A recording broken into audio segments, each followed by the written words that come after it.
Season 4 for Brian Kelly started with high expectations, and it ended last night in disappointment. LSU came into the season ranked 9th in the AP poll and got as high as 3 before plummeting in losses to Ole Miss, Vandy, and most recently a blowout loss to Texas A&M.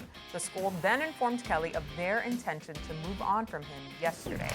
Kelly is the latest big-name head coach to be fired this season, following James Franklin from Penn State, Billy Napier from Florida, and Mike Gundy after 21 seasons at Oklahoma State. Paul Finebaum joins us now with all the details on this. Welcome in, Paul. I mean, Brian Kelly is owed a bit more than $54 million in his buyout. Was this the right decision for LSU? It was, for a lot of reasons, but mainly he lost his locker room, he lost his fan base, and the school had no other option. It sounds like a lot of money, and it is a lot of money, but in the world of college football, there is no next chance. We've seen that too many times, and when James Franklin can go for $50 million and Kelly for 54, it means that nobody is safe anymore. Nobody in college football. What's really interesting about this is that the man who hired Brian Kelly at LSU, Scott Woodward, and who's now on the lam for this $54 million, also hired Jimbo Fisher at Texas A&M and had to pay him $76 million. I doubt Scott Woodward's heading to Wall Street anytime soon, people. Paul, thank you. Let me go, Cam. Cam, let me go here first, please. Paul, first things first. Who's this athletic director that hired both Jimbo Fisher and Brian Kelly? Put up his name, please. What's his name? Is Scott Woodward. Scott Woodward. We need a mugshot put on national television right now of that man's face. Cam Newton, $76 million buyout associated with a $54 million buyout. Ladies and gentlemen, that equates to $130 million. 2 coaches hired by the same man are being paid not to coach anymore. I need to see a picture of that man, because if that were a player, we'd be calling him out, okay? The same applies to the athletic director. I'm sorry, Scott. I'm quite sure you're a very, very capable man. I'm not advocating for you to be fired, but you owe somebody else some damn money, because you should be giving some of your money back. How the hell you justify that? Who gets to make those kind of mistakes? Who gets to do something like that? $130 million in 2 buyouts for 2 coaches not to coach anymore? I mean, my God, that's bad. That's bad. Now, having said that, let me say this. I like Brian Kelly. I think that I've had the pleasure of interviewing him on a couple of occasions in my career, one-on-one. I think that the man can coach football. He was in the wrong place. And this is what Cam has been preaching about to all of us for quite some time. The SEC ain't for everybody. This man messed up when he was introduced to people at an LSU basketball game, for crying out loud.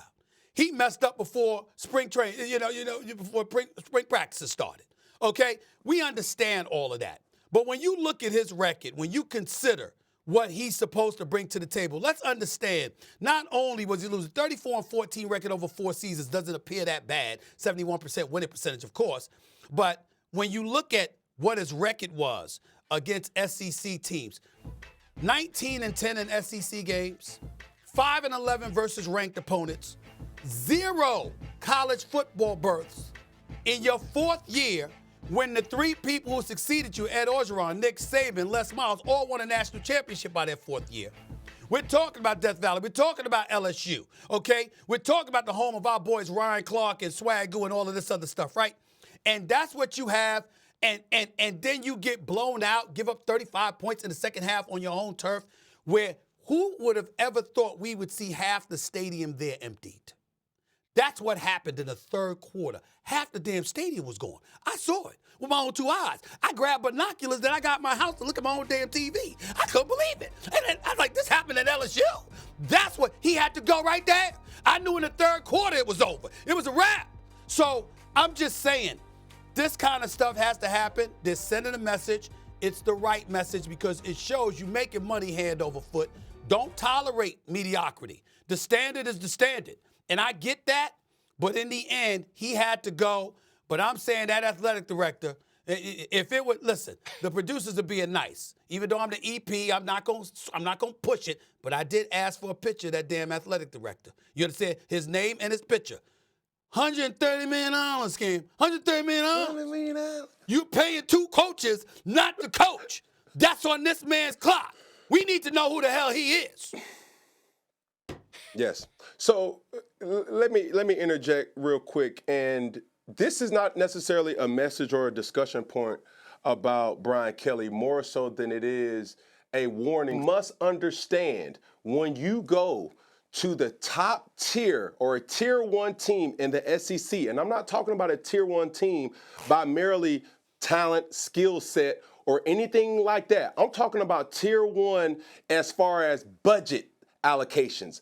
When you talk about an LSU, when you talk about a University of Florida, when you're talking about an Alabama, when you're talking about a UGA, those tier 1 budgeted schools in the SEC, and there are more, mediocrity or mediocre coaching will not be tolerated. You must understand that. So anybody who wants to insert their resume for a potential job interview, you must understand, if you don't have intentions to win, and I mean win yesterday, do not take that job, because this is what will happen. When you look at Brian Kelly's overall record versus the SEC, 34-14.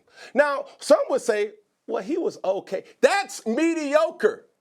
The thing that Coach DeBoer has really figured out over in Alabama is say, we have to win football games. It's not even we got to win. We have to win. It's life or death, and we need to start playing with a sense of urgency. Brian Kelly's demeanor, ever since walking into, the Bayou State, has always been a little lax, a little, that's not what the SEC represents. Especially when you look at the likes of a Nick Saban, who's coached there, Ed Orgeron, who's coached there, LS Miles. They had attitude. Their teams were violent, and they stood on something. So the next person who thinks about coaching LSU or any tier 1 team in the SEC, you can't play around. You have to be intentional, and you have to win fast. Well, the other thing, before we get back to you, Paul, my producers, evidently they remember who the hell I am, and they have what I requested. Put that up on the screen. That's him right there. No That's it right way. They dug for that photo. What's his name again, Paul? Tell him his name. Scott Woodward. Scott Woodward. Woodward. I want Scott Woodward to know I'm not advocating for you to be fired, sir. I'm not saying that you don't deserve your job or anything like that. But if it were a player or even an owner, somebody that is paying $130 million to a dude not to play, we would know who the hell he is and what he looks like. That's what comes with the job, respectfully. You can't do that. You can't be an athletic director in that position and you got back-to-back. Like, these are the 2 largest buyouts in college football history. Am I right about that, Paul? Am I right about that? You are correct. You can't get around it. Paul, floor is yours. You can't get around it. Can't get around it. Yeah, he's the second Well, largest by the way, buyout. Scott Woodward has hired a number of national championship coaches at LSU, so he is very competent. He just Fine. What happened with Brian Kelly, he did to himself, Stephen A. Remember, Brian Kelly was at Notre Dame. He played for the national championship in 2012 against Alabama, only lost by 28 points. He played in the playoff 2 other times, but he left Notre Dame on day 1. In addition to the terrible accent, he's from Boston. He said, "I'm going to LSU from Notre Dame to win a national championship," and we all know what happened at LSU. He never got to the playoffs, and at Notre Dame last year, Marcus Freeman, who was his assistant, took Notre Dame to the national championship game, and that really hurt him badly. Which is why, if you're LSU, your first call should be to somebody like a Lane Kiffin. Your second call should be to a Marcus Freeman, even though he ain't going to be inclined to leave Notre Dame. It should be to a Marcus Freeman. Those are 2 names that come up. I'm mad that I can't say my man Prime Time because it would have been nice to say him, but Colorado's struggling right now. But the other thing I want to say about this, and I hand it to you, Cam, because I know you got something to say real quick. Scott Woodward, here's the deal. I'm not saying you should be fired. I want to be very, very clear about that. I'm not advocating for his dismissal because, Paul, like you said, he's hired a couple of national championship coaches. But it's fair to say this, Paul. The man certainly shouldn't be looking for a raise anytime soon. Is that fair to say? I think that's fair to say. Yeah. He should be looking for a raise. Listen, I think the hottest person right now is Lane Kiffin, but I will be questionable to take that job if I'm Lane Kiffin because you will be chasing somebody else's greatness at any of the schools that are vacant.